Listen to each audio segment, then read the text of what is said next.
Okay, so Medicare, very complicated. A lot of you in your early 60s are getting a whole bunch of mailers. This and the next website or the next webinar will help you understand a little bit more. First of all, Part A is hospitalization, Part B is doctoring, Part C is Medicare Advantage, Part D is prescription coverage. Because this is really complicated, there's going to be a lot of detail left out. This is only to provide an overview. If you work with a licensed agent, it'll help you determine what plan's a good fit for you. Okay, there's a few things that'll be on the quiz later. What I mean when I say that is if you forget them, it may cost you money. So when you're approaching age 65, there are things most people need to do to avoid penalties. Medicare Advantage is not a Medicare supplement. They do not work together. If you have a Medicare Advantage plan, you must not get a separate Part D plan. There's a few exceptions to that rule. Again, work with a licensed agent. They'll help you figure out whether it's appropriate or not. If you have an employer plan or a retiree plan, you may still be subject to certain requirements, especially if it's a small employer. If you are collecting a Social Security check or a Railroad Retirement Board check and you're approaching age 65, if you don't stop them, they will automatically enroll you in Part A and B. If your birthday is the first day of the month, this coverage will begin the month before your birth month. Medicare Advantage and Medicare supplements sound the same. They are not the same. They work differently and cannot be used simultaneously. Most of the time, signing up for a Medicare Part D standalone plan will get you kicked off your Medicare Advantage plan. Totally fine if you got a Medicare supplement. Most of the time, it's a mistake if you do it while on a Medicare Advantage plan. And if you're covered by an employer, whether as an employee or a retiree, especially if it's a small employer, 20 employees or less, it does not mean you can skip signups for parts A, B, and potentially D without penalty.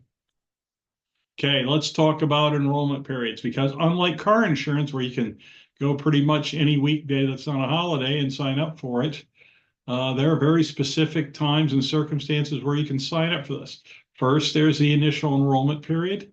Then there's the annual enrollment period. Then there's the open enrollment period, and there are multiple special enrollment periods. So let's start with the initial enrollment period.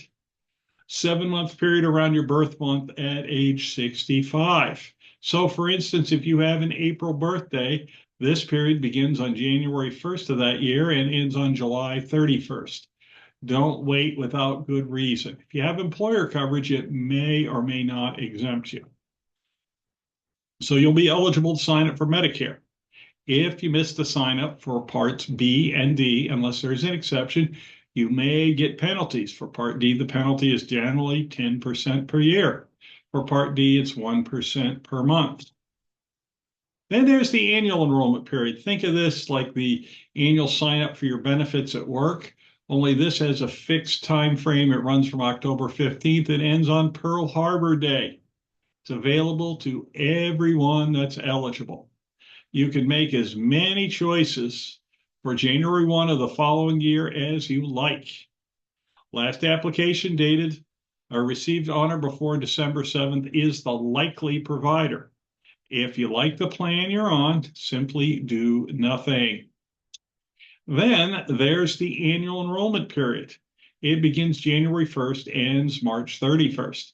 If you are on a Medicare Advantage plan, you can use this this enrollment period. If you're on a Medicare supplement separate Part D, you can't. During this time, you can take one opportunity to make a change. So if you pull the trigger, it's done for the rest of the year. This is to be used if the choice you made for the calendar year, whether you made the choice or you stayed in your old one, it's when you make the change. But once you pull the trigger or April 1st rolls around, you're pretty much stuck for the rest of the calendar year. If you're exercising this, you can go to another Medicare Advantage plan with or without Part D or return to original Medicare and get a standalone Part D plan. Special enrollment periods.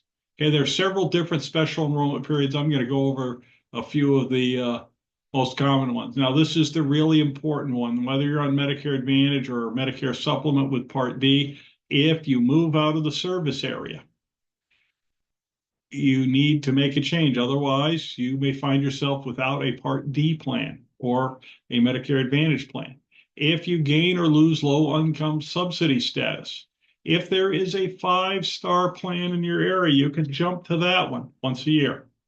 If you're a member of your state's pharmaceutical assistance program, if you're affected by a declared disaster area, and if you're the resident of an institution. This includes if you're on a Medicare Advantage plan or Medicare supplement and you go in for skilled nursing.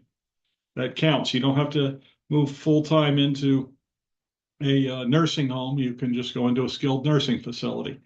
Which each of these, there may or may not be a time limit. Talk to your licensed agent. Okay, why should you use a licensed agent? First off, they undergo rigorous training every year. This includes passing a test. The passing score, depending on the program, is either 85 or 90%.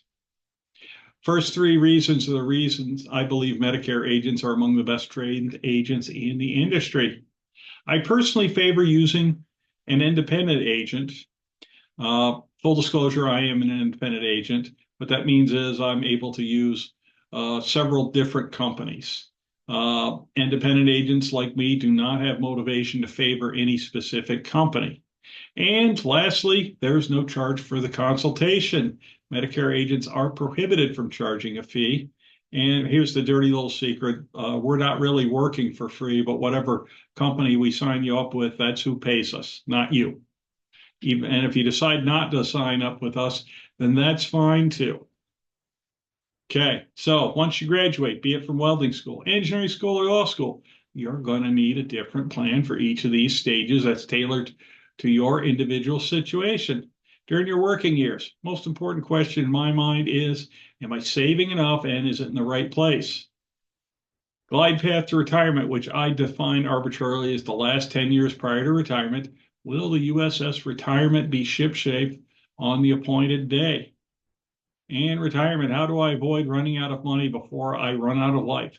And finally, your legacy. Does what I worked hard for get to where I wanted it to after I'm done with retirement? I can be reached at herwirefinancial.com. I do in-person Zoom and phone appointments. I am licensed and registered across several states and can easily add states if there's a need. If you'd like to schedule an appointment, click on the schedule an appointment button in the upper right-hand corner my website. If you want to see more videos like this, go to my website, click on the YouTube channel button. It's that red one, couple over from the schedule an appointment button. If your friends want more information, they can follow me on Facebook, LinkedIn, or Twitter.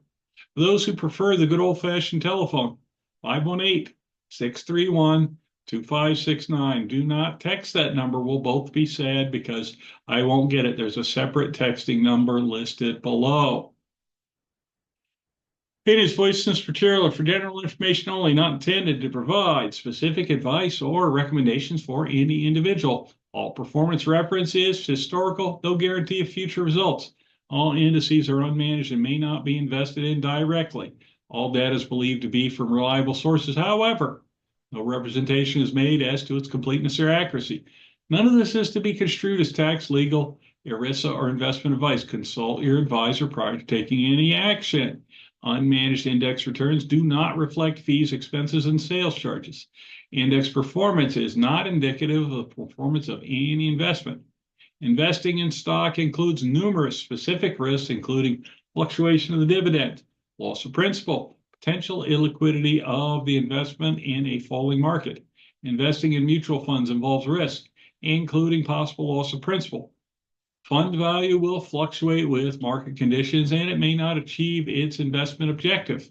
Dow Jones Industrial Average is comprised of 30 stocks that are major factors in their industries and widely held by individuals and institutional investors. The S&P 500 index is a cap-weighted index of 500 stocks designed to measure performance of the domestic economy through changes in the aggregate market value of 500 stocks representing all major industries. NASDAQ Composite Index measures all NASDAQ domestic and non-U.S. common based common stocks listed on the NASDAQ stock market. Market value, last sale price, multiplied by total shares outstanding, is calculated throughout the trading day and is related to the total value of the index. Herwire Financial and LPL Financial are not endorsed or affiliated with the United States Centers for Medicare and Medicaid Services or any government agency. Everybody have a terrific, terrific day.